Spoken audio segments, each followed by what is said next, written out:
Thank you, Mr. Chairman, and thanks for that briefing on the bipartisan nature of the committee to date and our continued work on trying to move privacy legislation in the future. I'm pleased that there are 11 bills on today's agenda and several nominations and Coast Guard promotions. I'm pleased that we are marking up the hot car legislation that you've been a leader in the past, and that we have taken action here to make sure that we're moving a good bipartisan bill in the future, and I commend Senator Blumenthal for working on that legislation. I'm also happy to see the STEM Careers Act, because it's such an important issue in the state of Washington with a record number of veterans and ways in which aerospace industry jobs can further go to veterans for the future.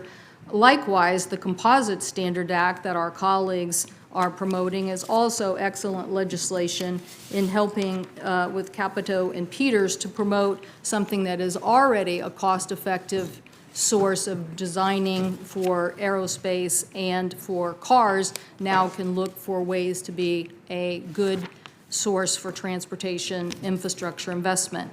Also, I'd like to voice my strong support for the Great Lakes Environmental Sensitivity Act. We need to protect this great treasure that is part of the Midwest, and I certainly support our colleagues who have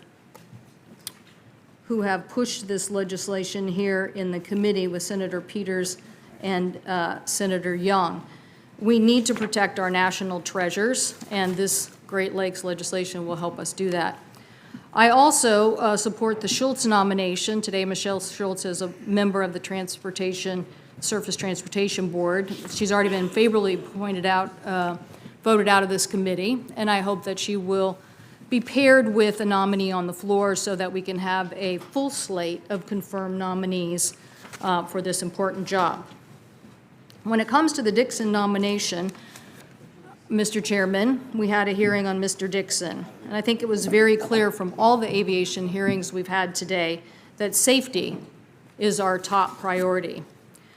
I know that Mr. Dixon, at his hearing, did not discuss these issues, and it was after the hearing that we received considerable information from a whistleblower about activities that happened during Mr. Dixon's time at Delta Airlines, since he was in charge of the flight safety regimen. A whistleblower that just happens to reside in the state of Washington brought forth various concerns to then Mr. Dixon and to the organization in the wake of A330 flights, the Air France flight and Qantas flight, that basically had malfunctions, and in the Air France case, caused an accident that killed many people.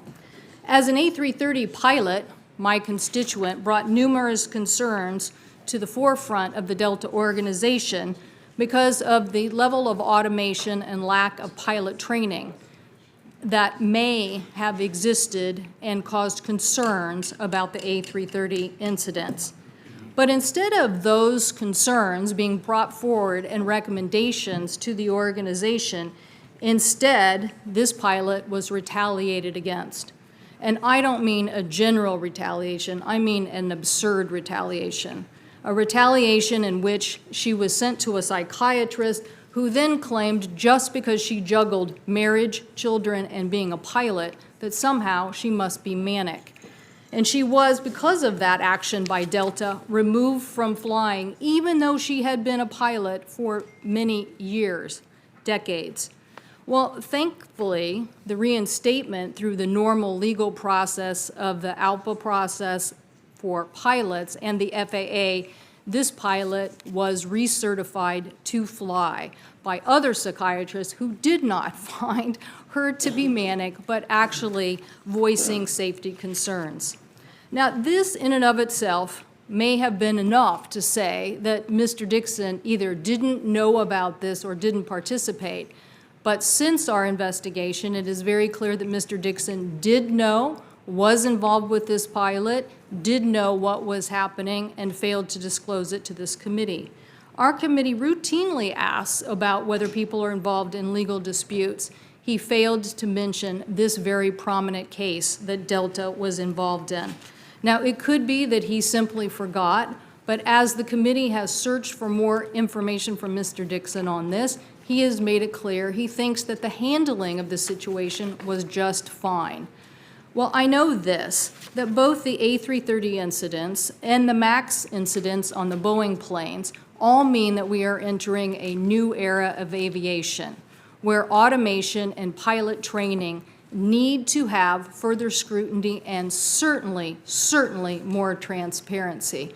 We certainly can't have organizations who threaten pilots with this kind of retaliation to actually stop them from flying when in reality they are just reporting what they think are the needed improvements to a safety management system.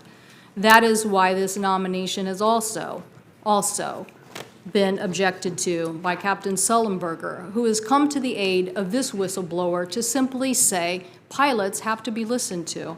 So I hope our colleagues will take this issue seriously, look into the case of this whistleblower, and the fact that the lack of transparency before this committee about this egregious issue has not been given its due. Therefore, I cannot support Mr. Dixon's nomination, and I ask my colleagues to also not support his nomination.